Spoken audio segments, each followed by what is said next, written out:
the mirror in the cornfield on Halloween.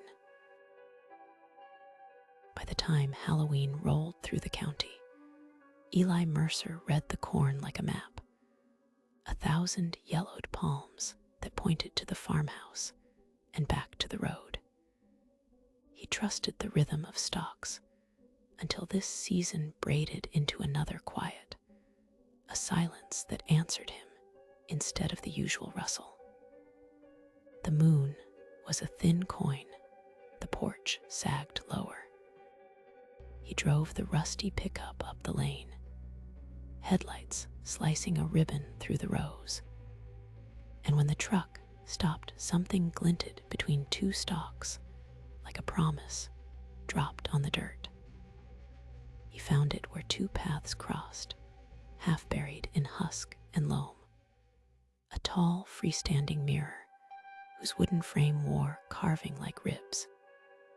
Someone had leaned it into the soil as if to prop up a secret. When he brushed mud away, the glass did not first reflect the moon or his own startled face. It showed a dim corridor of the farmhouse with a lamp lit inside a room he'd locked years ago. And for a single blink, a silhouette of a child he could not place flickered across the pane. He dragged it to the porch as the wind picked up, heavier than it looked, and set it by the hearth. A lopsided jack-o'-lantern on the table threw a candle smoke glow, turning its grin into something watchful. The mirror altered sound. The kettle's whisper became the sea, the clock's tick a distant drum. When he moved, the reflection lagged a little, negotiating its own tempo. And for the first time, the face that answered him felt like another room listening for permission to speak. At dawn, the mirror showed rain when the yard was dry. At noon, it displayed the porch at twilight. Sometimes, the reflected house had an extra light, a room occupied that should have been empty. He cataloged small lies like a weary taxonomist. A window opening in glass, but staying shut in wood. A photograph over the mantel altered to show a different family. A shadow in the reflection that belonged to no visible tree. Each inconsistency felt deliberate, like a hand rearranging the set while the actors thought they were off stage. Hannah Cole arrived with a pie and a skeptical smile, the kind that has softened many strange evenings. She tapped the mirror's rim. The cold there felt like a door's edge beneath the skin. At first, she laughed at superstition, at Eli's frayed nerves. But then she saw herself in the glass laughing, and watched as her mouth kept moving a breath after her face stilled. The laughter dropped from the room like a loose stone, and the house seemed to inhale, as if waiting for an answer it did not expect to get.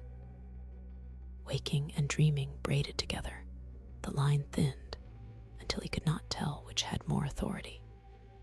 He would wake certain he'd latched the back door and find it ajar according to the mirror.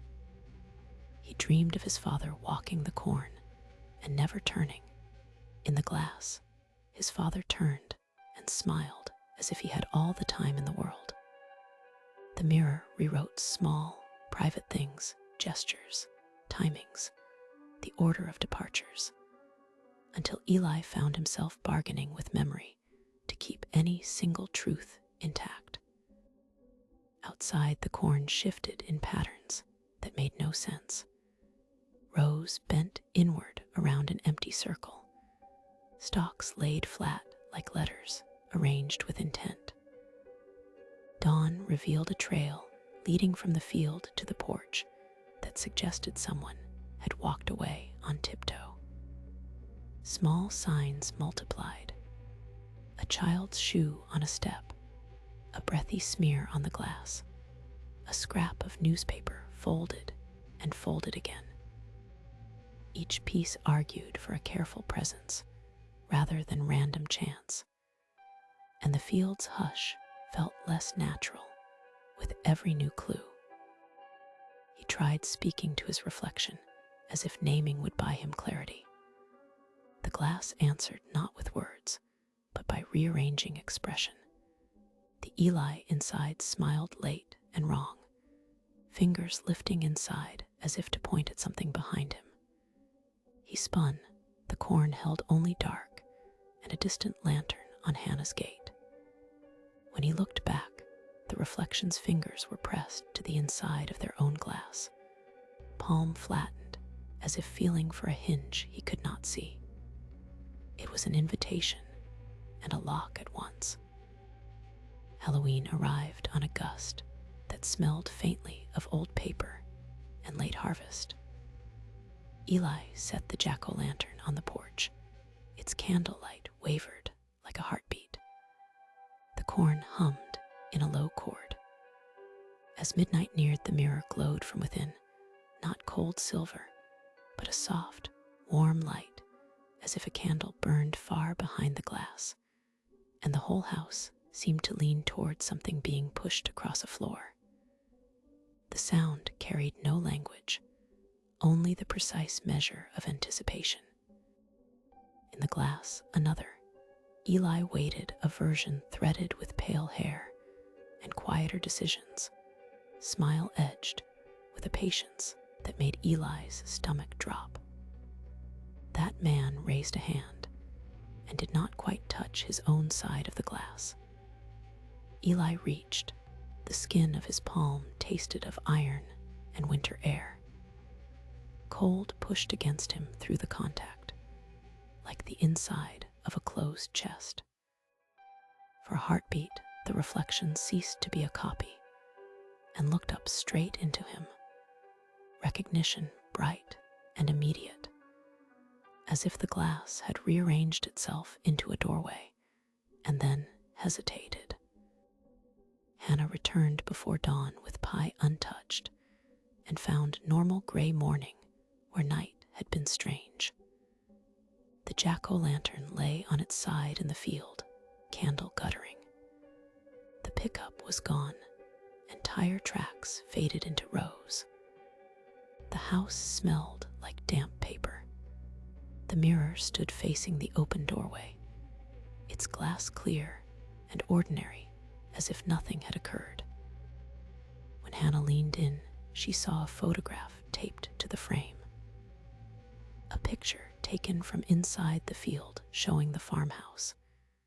And in the doorway of that picture, a man, Eli, stood smiling and waving back. She set the photograph down and felt the slow lift of hair along her arms. Beyond the field, there was only corn and the soft exhale of wind. She did not call for him. Some truths hardly improve when announced. With a steadiness that was more habit than bravery, Hannah carried the mirror out into the rows and set it in the small clearing where the stalks had bent. She watched her own face flatten into the glass, and as the first sun creased the horizon, a hand rose inside the mirror to meet hers, palm already cool. Whether Eli had gone somewhere or been let go, the field kept its answer folded like a seed.